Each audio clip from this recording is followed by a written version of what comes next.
بدنا نعمل أطيب فرايد تشيكن. لازمني نص لتر حليب. هلا انا عم بعمل بديل البتر ميلك، فشو حضيف فوق الحليب؟ شويه خل ابيض. البهارات اللي رح اضيفها: نص ملعقه صغيره فلفل ابيض، ونص ملعقه صغيره هيل، وملعقه صغيره من الثوم البودره والبصل البودره والبابريكا والزنجبيل، كم ورقه غار اختياري، ورشه ملح مدلله. نخلطهم منيح.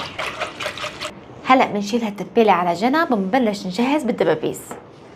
اصغر دبابيس بنلاقيها بالمحل بنختارها.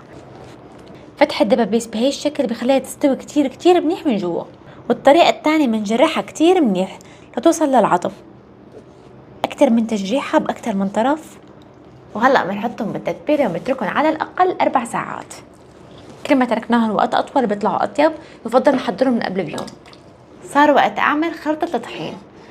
بدنا لكل كيلو طحين أبيض عم بستخدم كاسة نشا، نفس البهارات اللي حطيتها للدجاج تماما، لكن بدل البابريكا حطيت بابريكا ناعمة أو فلفل أحمر ناعم، وأكيد الملح. وآخر شي ملعقة كبيرة معباية بيكنج باودر. نخلطهم كتير منيح. بدنا خليط تاني عبارة عن مي وحبة بيض. بنخلطهم منيح. على فكرة فيكم تعملوها بدون بيض عادي. وهيك كل شي صار جاهز عندي. بطنجرة عميقة لازمنا كمية وفيرة من الزيت، لازم يكون الزيت غزير حتى يستوي الدجاج بشكل أفضل. بنشيل الدبوسة وبنحطها بالطحين، بنغمسها منيح، بنرجع بنحطها بخليط المي، بنرجعها على طحين. وكل ما بدكم الحراشف تطلع أقوى وبشكل أفضل، بس قد ما فيكم دوروها أكتر للدبوسة. هيك صارت جاهزة. شايفين؟ حتى على أصابع صار في حراشف.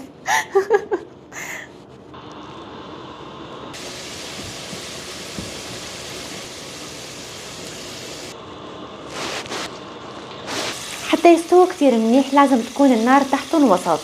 لازم ياخدوا وقت منيح، تقريبا 10 دقايق أو ربع ساعة حسب حجمهم يعني، بس على الأقل 10 دقايق مهما كانوا صغار.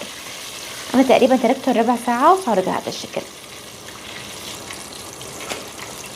عن جد هي أطيب طريقة للفرايد تشيكن، أنا على طول بعملها على فكرة وما بغيرها، لكن هلا كمان رح دوقها لأنه عن جد ريحتها بتاخد العقل.